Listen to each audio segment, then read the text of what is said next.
this is when we take our 13 principles of Emuna and we boil them down to the 3 words of Emuna.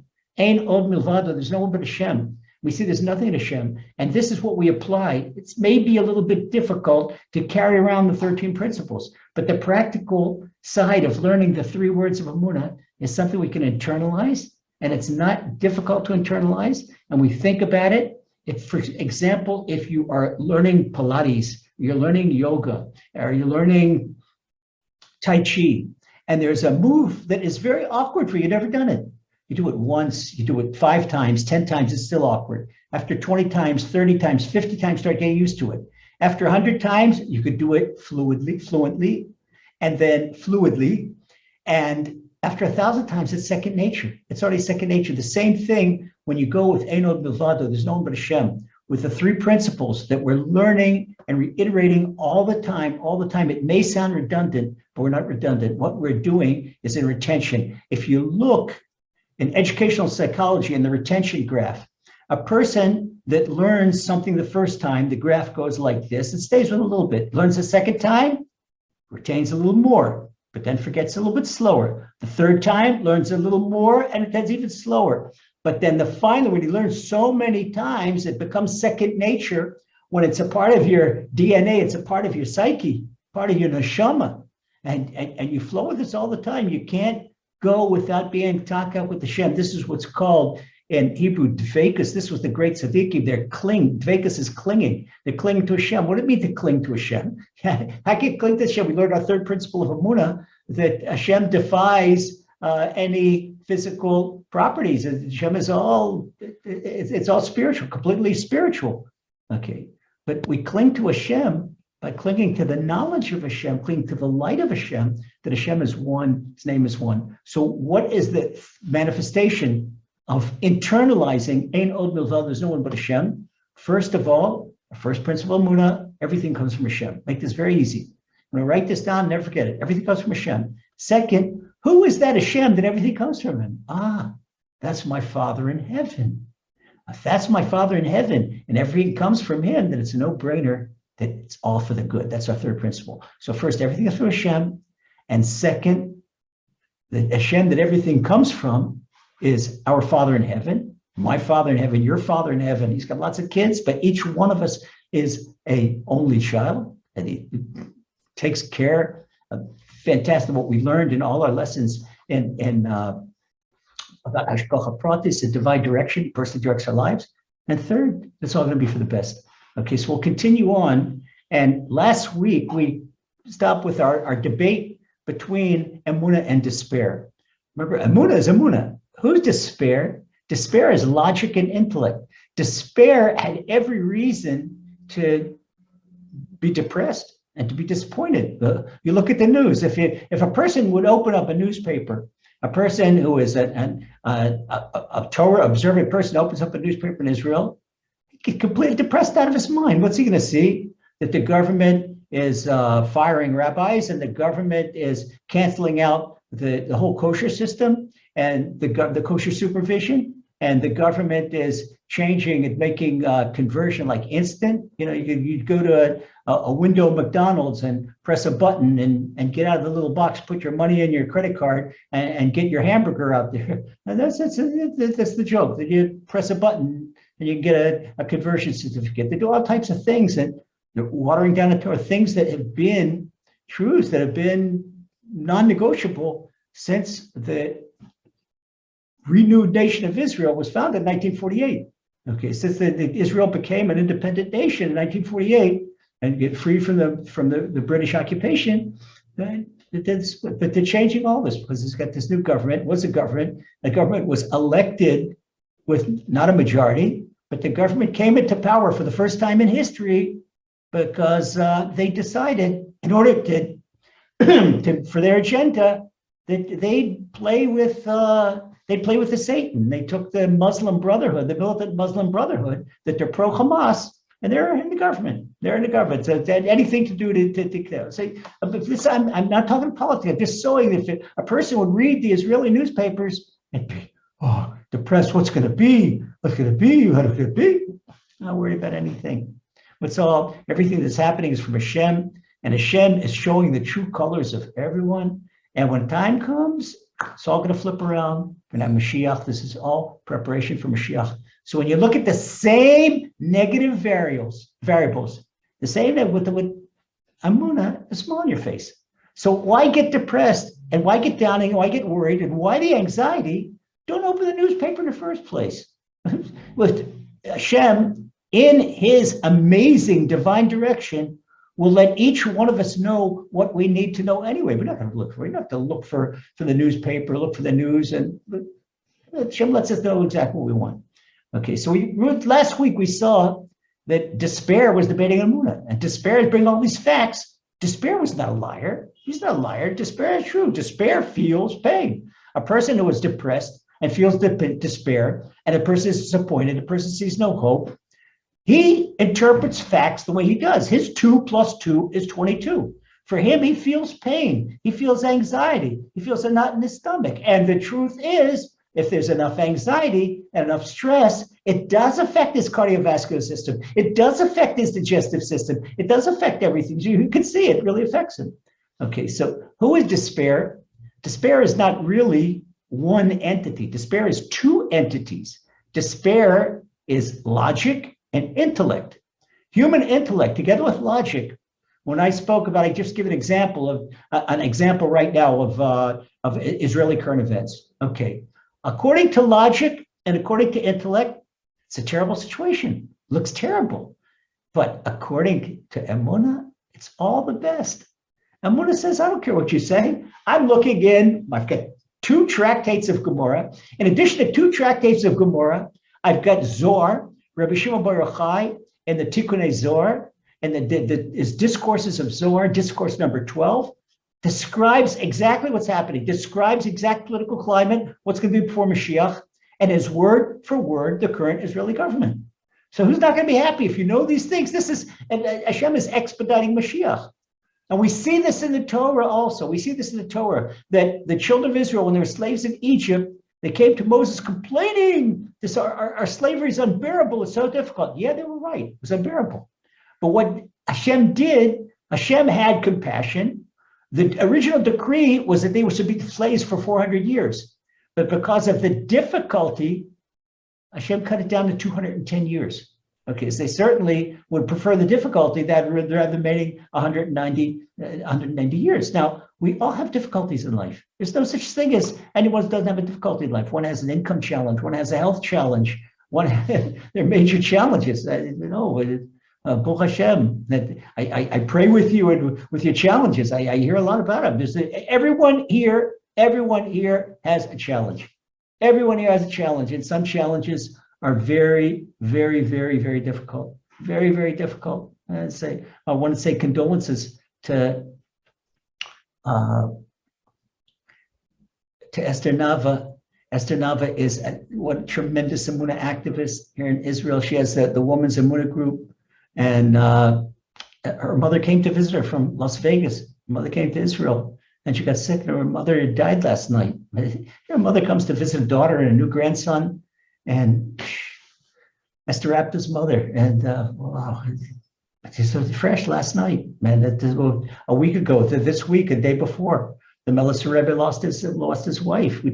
Sometimes we talk about our tribulation, the tribulations other people have, and what's more difficult than losing a loved one?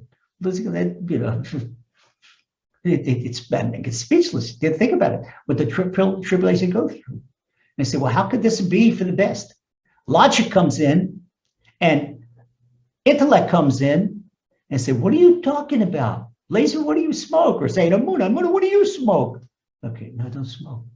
Because after Mashiach comes, and we look at the 13th principle of Emuna, we start the first, that the revival of the dead, they come back, and we see what happens. So we don't know anything now. The game is not over. Don't get up. You don't get up and leave the stadium if your team is losing, if it's not the end of the game. Because Yoga Bear used to say, the game's not over until it's over. We'll see the score in the end. And you know who said that? Not Yogi Berra, King Solomon. In chapter 31 of Proverbs, when in Eshes Chayil, the famous sonnet Eshes Chayil, which is chapter 31 of Proverbs, he says, Vatischak leyom acharon, that the woman of valor, who's the woman of valor? The woman of valor is that what? It's the woman of valor, and it's also the divine presence. She's going to laugh on the last day, because that's when the final score. We see the scoreboard, and that all the people that didn't believe in Hashem, all the people that made fun of Emuna and made fun of people that held tight to Emuna against logic and against intellect. You're going to have the last laugh. That he who laughs last laughs best. Right? This is right out of King Solomon, the wisest man that walked face the earth. Okay, so we have Emuna, who's facing two, and logic and intellect tell Emuna, hey, we're 2 against 1. And majority rules according to Torah. It's a majority rule. That's the law of Torah. We go according to Job. If you have a tribunal with three religious court judges and 2 decide that the person is not guilty, one side's guilty, he's not guilty. That's it. It's 2 against 1. It's a majority decision. But that is a majority decision. We're talking about good. But we're not going to let, even if there's 2,000 reasons that say that we have to be depressed and we have to despair, and there's one reason that says we have to hold on to Hashem, that trumps all the whole 2,000. This is an exception when it comes to the neshama that overrules the body. Okay, so we see a classic example. We talk about the 10,000 piece puzzle.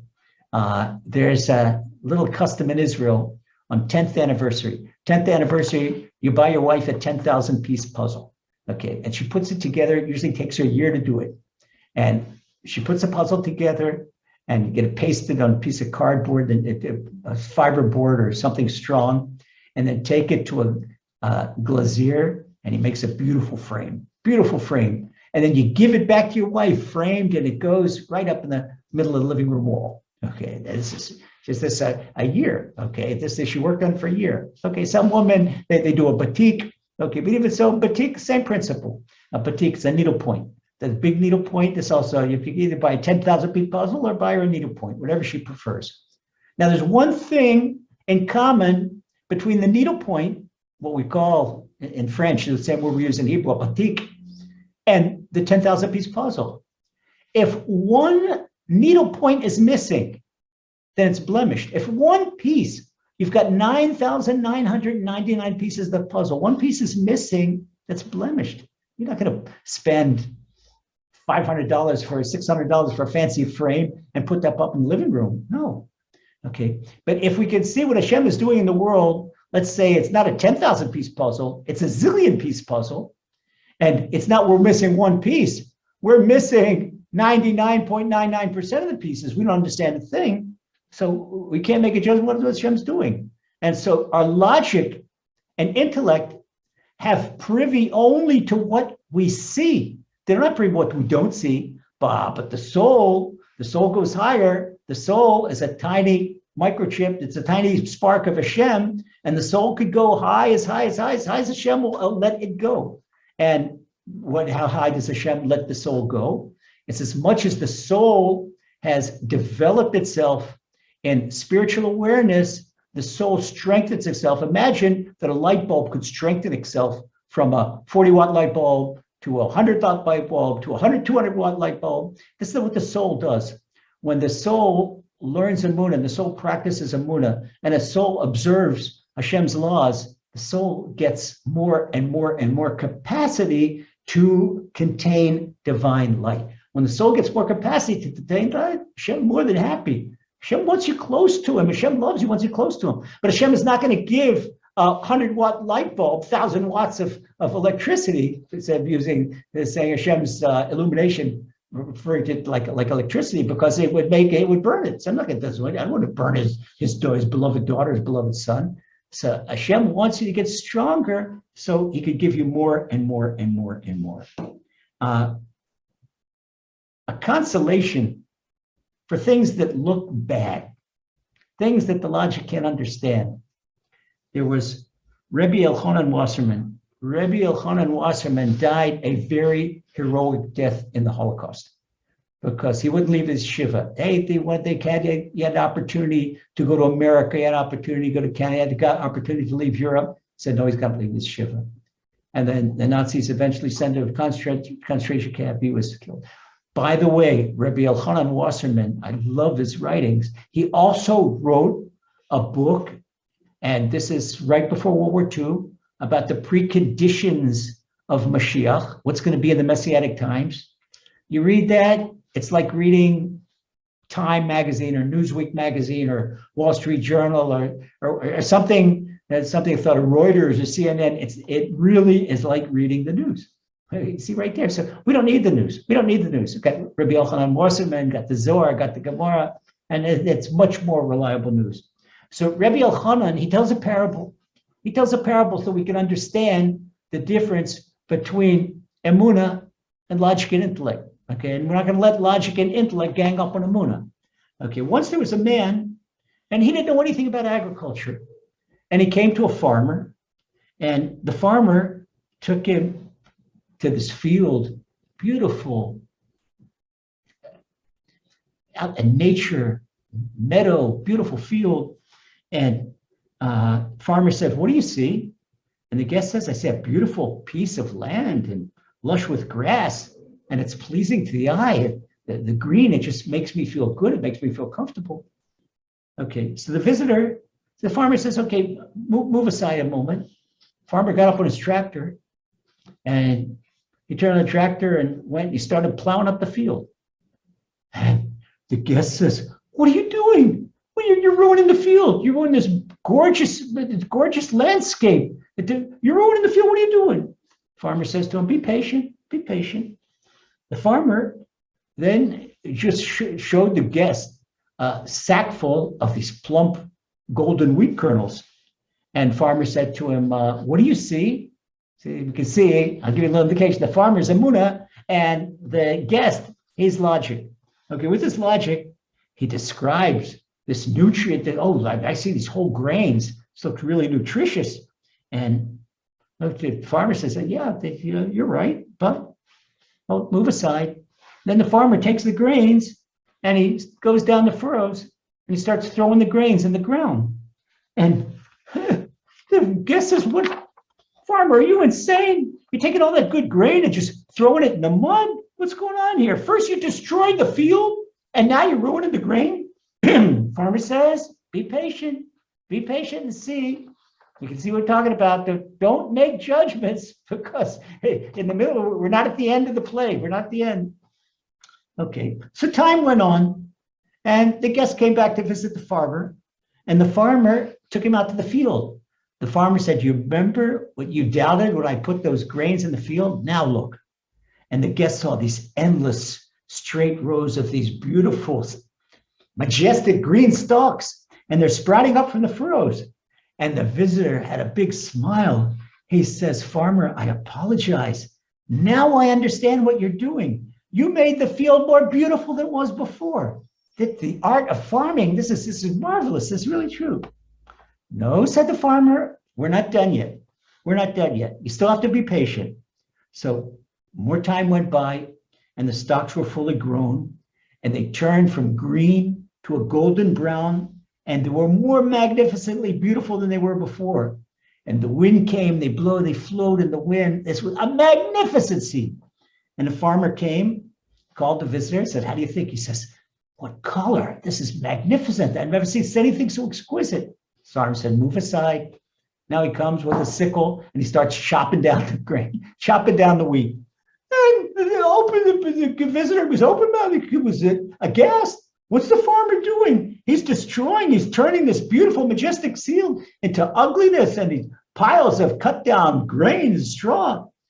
And farmer came and he took the straw, and took the grain and turned them into bundles, and he decorated the field with them. And later he took the bundles to another area in the farm by his barn, and he beat and he crushed them, and it became a mass of straw in one pile and a bunch of loose kernels in the other pile. Then he separated the kernels from the chaff, and he piled them up in a huge hill. And at each stage of his labor, the visitor told him, "I don't understand what you're doing." Farmer says, patient. We're not done. We're still in the middle." So the farmer came with his wagon, and his wagon was piled high with the grain, and he took the grain to the mill. So the visitor was impressed by the fact that the farmer harvested over 100 sacks of grain and he only planted one sack. That one sack of grain got Harvard grade. He says, farmer, I really apologize. I thought you were wasting the grain, but you know how to invest. You put one sack in the ground and you got 100 sacks out of the ground. That's fantastic. But then the farmer took his hard-earned 100 sacks of grain and threw them into the mill, and the mill ground them up. And the visitor's complaining again. Hey, you've taken grain and you've transformed it into dirt. It looks like dirt or dust. I don't know what it is. Farmer says, once again, be patient, be patient. Oh, be patient. So the farmer put that golden dust into sacks again, and he took it back home. And then he took some dust and mixed it with water. Well, the guest looked at the farmer. What is he, lost his mind? Was he a child making white mud out of this dust? What's that white mud he's doing? Mixing. Farmer said, patient. Then the farmer made 2 long strings of the white mud, turned it to dough, and he kneaded them. He kneaded them. Okay, one around the other, braided them. And then what did the farmer do? The visitor saw these perfectly loaves. This is artistic. It's fantastic. But that his happiness didn't last, because the farmer made a big fire in the oven, a really hot fire, put a lot of big wood chunks in it, and then threw the loaves into the fire. And the visitor was sure that the loaf would be incinerated. He says, farmer, I know you're now insane. Everything you've done, this is the end of all your work. You've taken all this work and plowing in the field and growing the grain and harvesting the grain and grinding it up and make this white mud and then make the white mud into plastic like clay dough and for clay dough or play dough or whatever it's called. Now you throw it into the fire. This is the result of all your work. Farmer looked at him and he laughed. He says, haven't I told you to be patient? We're not yet at the final product. So finally, the farmer opened up the oven and he took out a rack of this fresh bread, crisp and brown, this aroma that the guest never smelled in his life. He said, come, said the farmer. He said, now we're going to wash our hands and we're going to make grace. And you're going to taste something you never tasted in your life, fresh bread from fresh whole wheat flour right out of the oven. Yeah, this is talking about us. All these things we don't understand, all these events, and Hashem is going to take us on that last day that King Solomon said, "Vatischach le'om ha'charon." And if we hold on with Emuna, then we get the fresh bread, the tasty bread. But here's something even better than Rebbe Elchanan's example. And Rebbe Elchanan, you can ask, well, what would happen to Rebbe Elchanan's example? Rebbe Elchanan was burned in the ovens in the concentration camp. No, he wasn't. Rebbe Elchanan is still with us. If I'm teaching Rebbe Elchanan right now, his neshama is right here with us. And there'll be a revival of the dead, and Rebbe Elchanan will be back. And Esther Navapta's mom will be back. And Hannah Callan, she's going to be back. And all our loved ones are going to be back. We're not going to miss anybody. All going to be back. And this is something we believe in the 13th principle, just like we believe in the first principle. Okay, so it's meanwhile, it's not what do they say? It's not bye-bye, it's see you later. It's not farewell, it's not farewell. We'll see you later. We'll see you later, very shortly. So we see with Emuna, there's a difference. We're eating the fresh bread on the way too. But the final delight is going to be a fresh bread, something that we can't even imagine, something so, in Yiddish they say geschmack. This means not only flavorful, not only aromatic, but something really, really wonderful. And this is what we're looking forward to. So it's a no-brainer that Hashem is the farmer and Hashem is Emuna. And the uncomprehending visitor, that's logic and that's intellect. He doesn't understand anything. And this is especially true. It's that mentioned the Holocaust and Rebbe Elchanan Wasserman. And someone say, why? Our greatest tzaddikim, they died. It wasn't just, if only evil people died in the Holocaust, okay, understand that Hashem would uproot you. But the wonderful big tzaddikim, wonderful righteous people, they died in the Holocaust. What can you understand? I talk about that. Just last night, we had an interview with with my brother Zizi, who's went from rock bottom by way of Emuna. and he was 30 years on drugs. He was 30 years on alcohol, and he had this pipe dream of being this acid rock star, and he what they call a real headbanger. He couldn't hold down a job. He looked terrible. It was embarrassment to even be with it. And by way of Emuna, he had a wake-up call when my father passed away. My father passed away. He was very close to my father, and he was very dependent on my father, emotionally, financially, and otherwise. Okay, so when my father passed away, my little brother, it was Chicken Little in the sky fall on his head. So got him to try Emuna. By way of Emuna, he completely cleaned himself of a 30-year habit of alcohol, a 30-year habit of heavy drugs, and he's got golden hands. He became a luthier.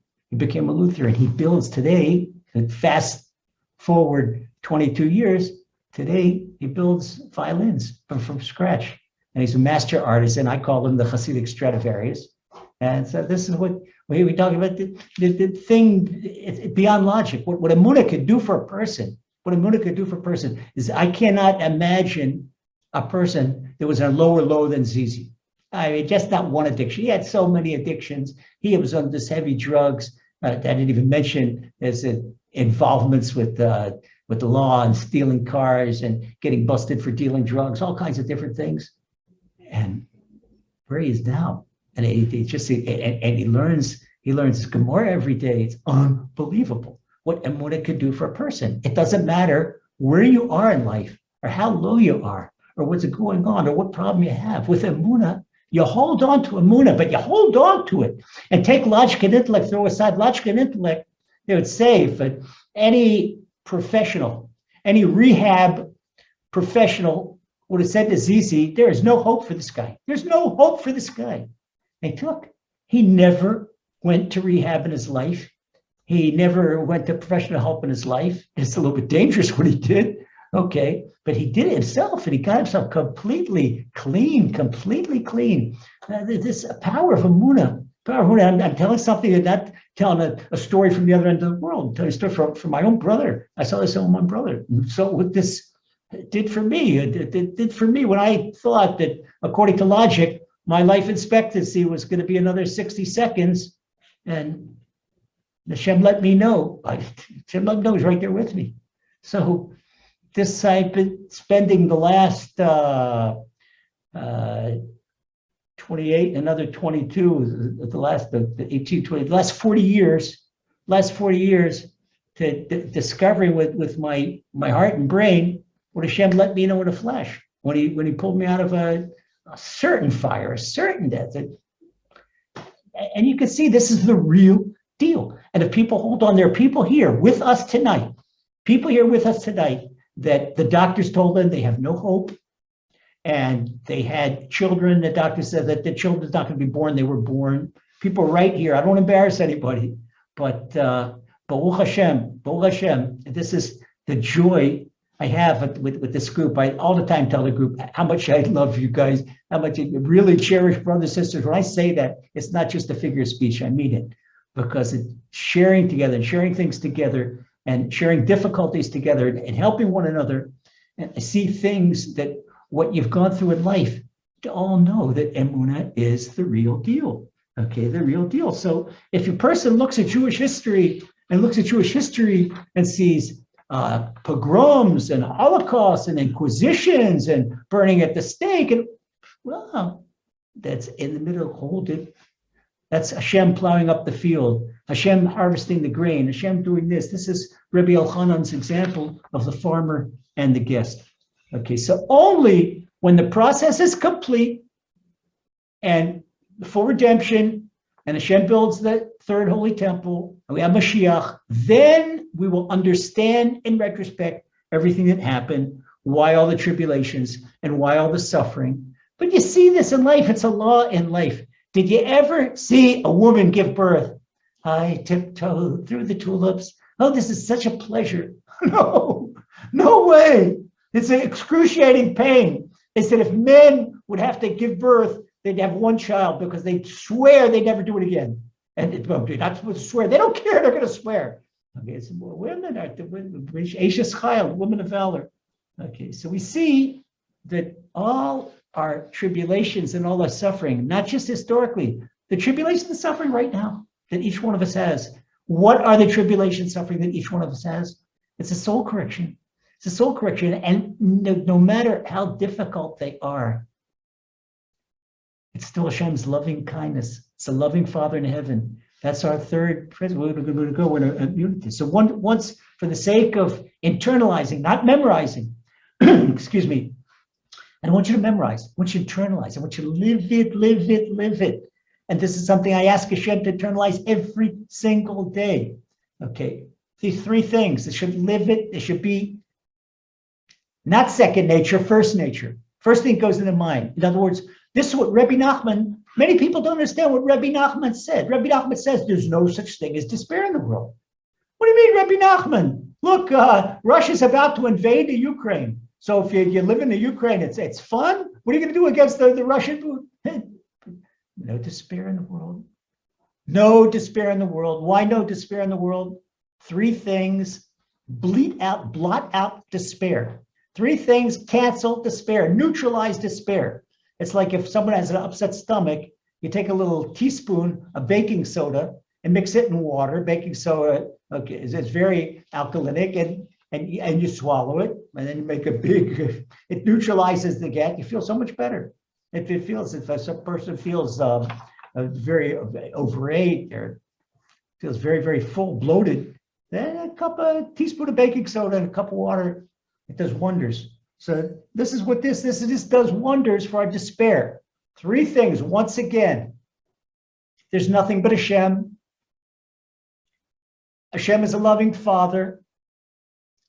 If there's nothing but Hashem, number one, and number two, if Hashem is a loving Father, and He is, then it means that everything Hashem is doing is for the very best. And the continuation of today's lesson, next week's lesson, when we talk about these three principles. Okay, these three principles correspond to Ein Od Milvado, the three words of Emuna, that there's no one but Hashem. Okay, these are the three words of Emuna. Say three words according to the original Hebrew, what's in the Torah, Ein Od Milvado, no one but Hashem. Okay, so first thing, let's focus, but we still have a little bit of time, on the first principle, that there's no one but Hashem. What does it mean there's no one but Hashem? Yeah, no one but Hashem. You know what a stress buster this is? What an anger buster is? When we strengthen our Emuna that there's no one but Hashem, then there's no reason to be angry, no reason to worry, no reason to have anxiety, because the very first thing, people don't know this thing, crazy. When you see somebody who's apparently observant, maybe a guy's got a long beard, maybe a guy's got a long black coat or whatever, and he's got an angry face, or he's anxiety, or he's worried, or he's yelling at somebody, hell, there, time out in the field. Sir, do you know the 13 principles of Emuna?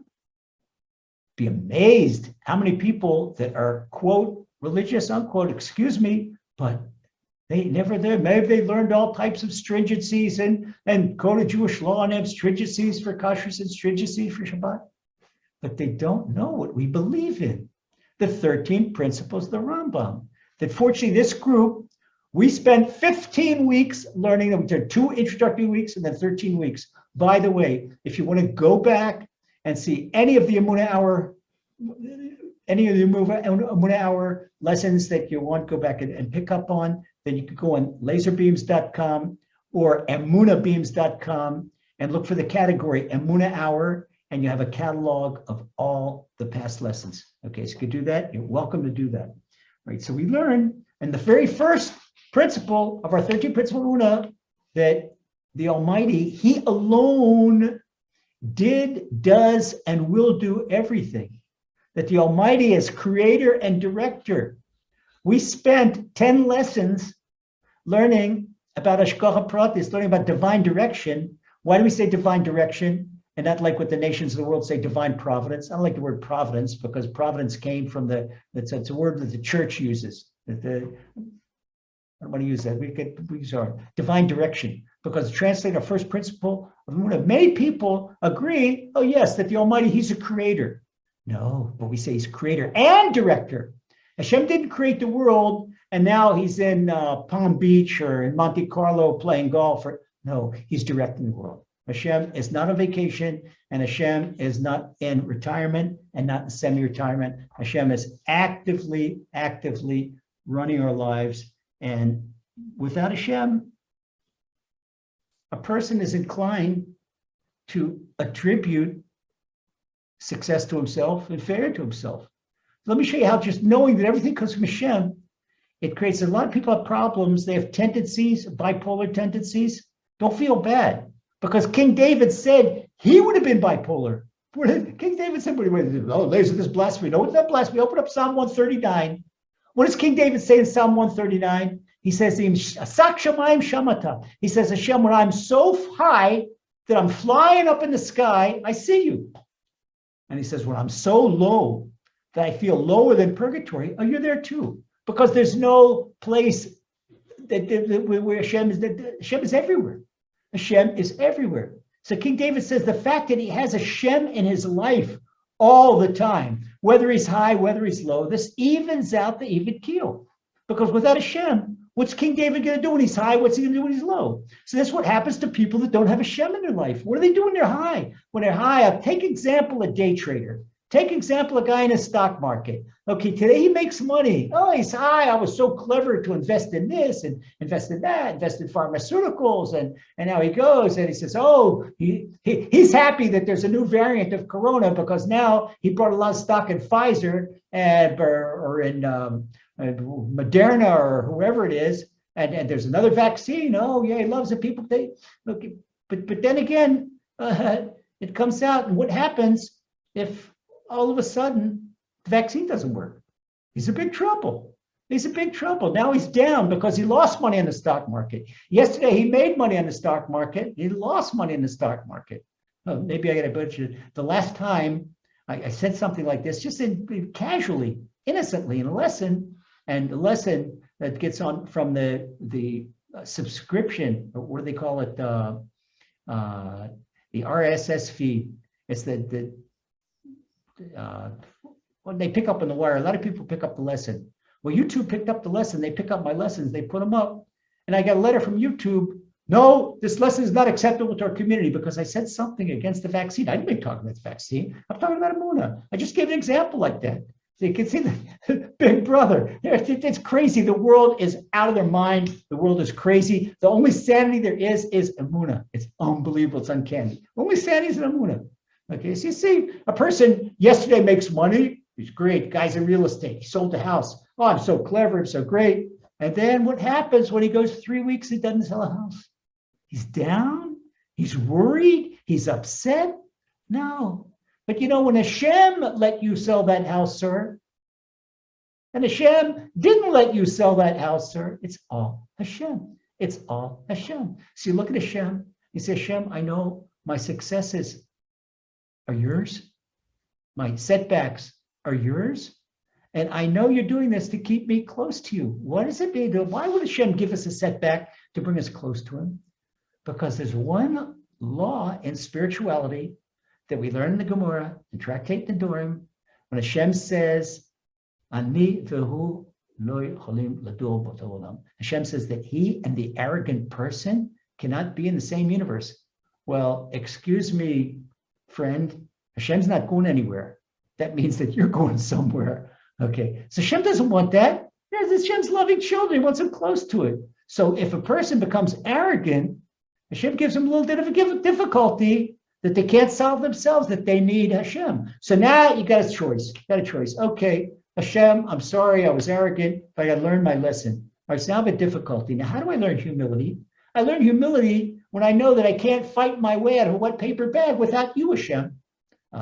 This is what Hashem wants. So as soon as we realize that, he says, oh, Hashem, I'm so sorry. I'm so sorry for the smug feeling I had. I'm so sorry for speaking derogatory about another person. You can't speak derogatory about another person unless you feel superior, unless arrogance. Okay, humble people don't speak bad about other people. They just don't. And that's why Hashem wants us to be humble. Hashem doesn't want to speak of slander, shanara. So when something happens negatively, it's all from Hashem. So we have two things. We talk about the success and the failure. We have two mindsets in Emuna. We have a before the fact mindset, and an after the fact mindset. Before the fact, we try our best to do everything the best way we possibly can. But after the fact, the result is not up to us. The result, the outcome of the game, it's up to Hashem. Hashem determines who the winner is, who the loser is, who's going to make money, who's going to lose money, who's going to be healthy, who's going to be otherwise. So we know all Hashem. So when something negative turns up, it is usually a message that we have to do something to correct. That is the important part of doing daily self-assessment every single day. And then we look at our difficulties in life. Hashem, what do I need to correct? Ooh, my beloved son, you're doing Hashem illuminate your brain. Hashem illuminate your brain. You feel you communicate with Hashem. He communicates right back.